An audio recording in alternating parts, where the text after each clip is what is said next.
In a dark forest in Ireland, a terrified man ran, seeing signs saying point of no return. As night fell, he fell into a hole and was dragged deeper into the woods by something unseen. Elsewhere, Mina, an artist working at a pet store, was asked to take care of a rare parrot for the night. She takes the bird home for the night. There, she shares with the parrot that her mother passed away 15 years ago. That evening, she put on a wig and went to a bar, introducing herself with a fake name, Ballerina. The next morning, Mina apologized to the parrot, admitting that people might not like the real her. Next, Mina and the parrot go for a trip. Along the way, her sister Lucy calls, reminding Mina of her family and nieces who love and await her. Mina keeps driving and eventually finds herself on a road leading into a dark forest. Unexpectedly, her car breaks down and so all connections lost. Mina steps out on the road to seek help, but the forest is dark and empty. When Mina returns to where she left the car is missing.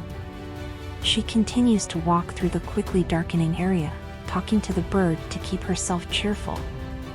Suddenly, she notices a woman running past and decides to follow her toward a small cabin in the forest. The woman opens the door and urgently calls Mina to come inside quickly if she wants to live. Mina rushes inside the cabin. The elderly woman, named Meline, has been living in the cabin for some time with two young people, Sierra and Daniel.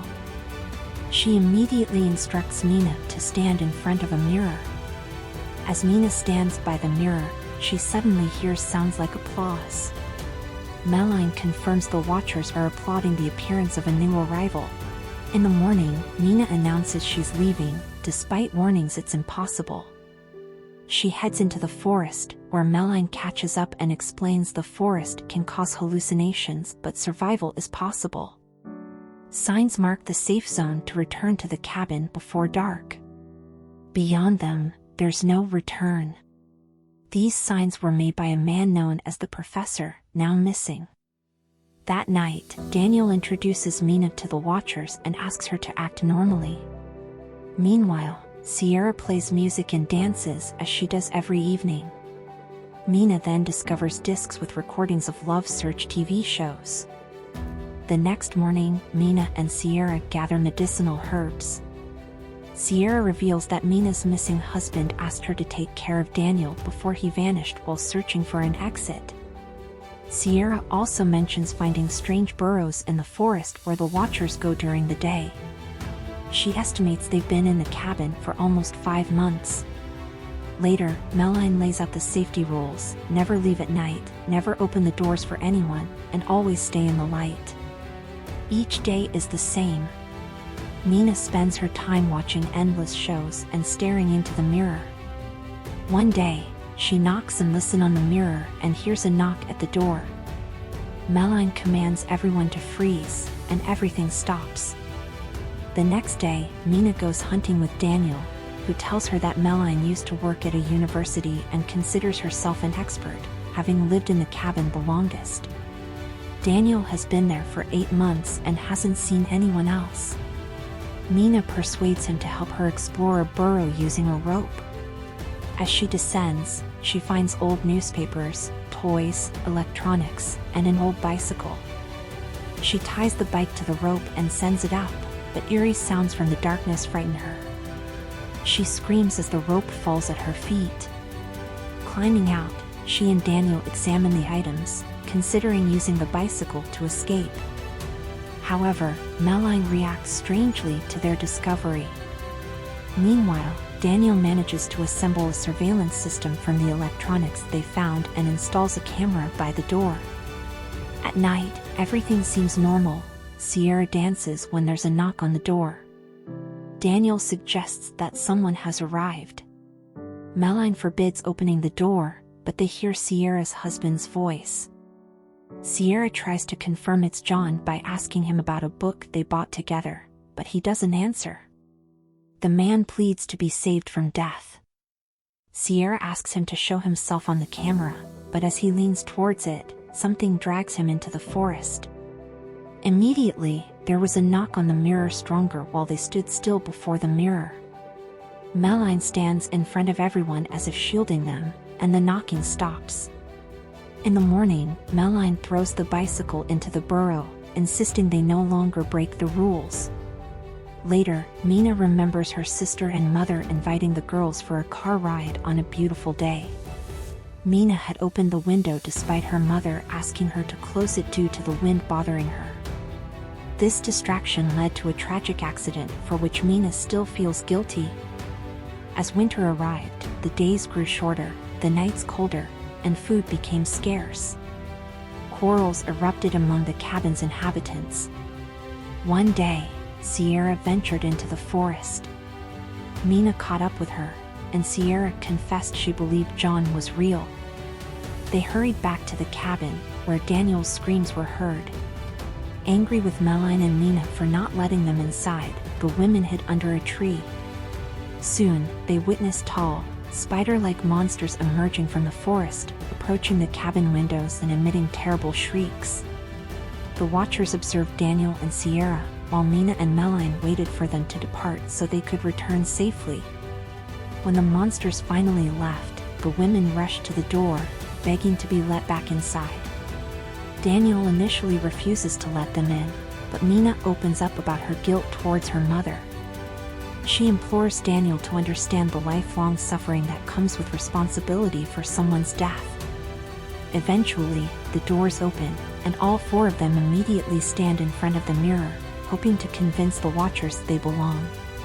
Meline admits she tried to shield them from certain dangers. She used to teach history and mythology and came to the cabin voluntarily, realizing its true danger only after arriving. Once, she ventured alone and saw her own reflection at sunset, not an exact copy, but eerily similar. The Watchers are an ancient species known by many names: changelings, winged ones, fairies. They study people to impersonate them, and they'll never allow them to leave. Knocks and the voices of the cabin's inhabitants are heard outside. Daniel discovers a hatch in the floor they didn't know existed.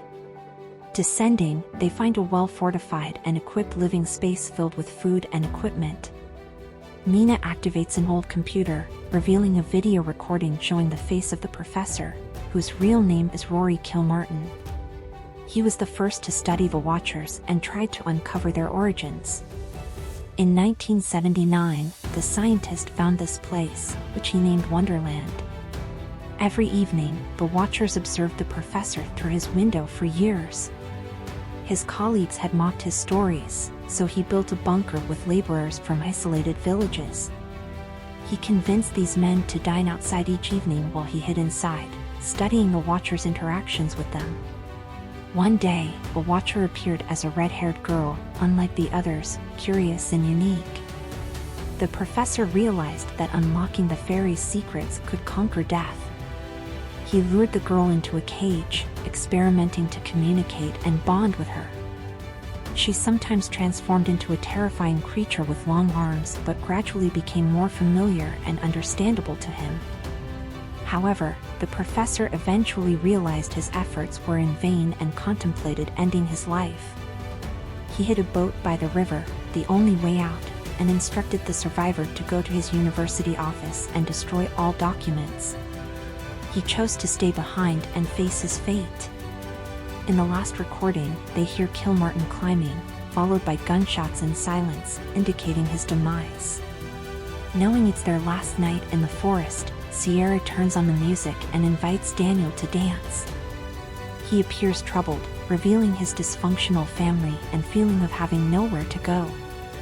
Sierra offers him a temporary place to stay with her until he finds a permanent residence, as they have become good friends. In the morning, the group sets out to escape, guided by the signs and Mina's parrot. They reach a massive stone disc covering the entrance to a huge tunnel. Meline explains that this is where the last ancient fairies were imprisoned. Once friendly with humans, their relationship turned to hatred over centuries. They are held there by magic, so the group needs to proceed carefully. They walk all day until dusk, but find no river or boat. Rain begins to fall, and they start to despair. Suddenly, they see huge flocks of birds flying in one direction. Chasing after them, they finally reach the river. The women rush to the boat, but Daniel hears screams behind him. Thinking it's John, he turns back to help, only to find it's a changeling. The women scream for Daniel to run, but he can't hear them and is killed by the Watcher, who then takes on his form. Meanwhile, Melanie, Mina, and Sierra sail down the river. They wake up in the boat and realize they have returned to civilization. They stop a bus and ride to the city, thinking their ordeal is over.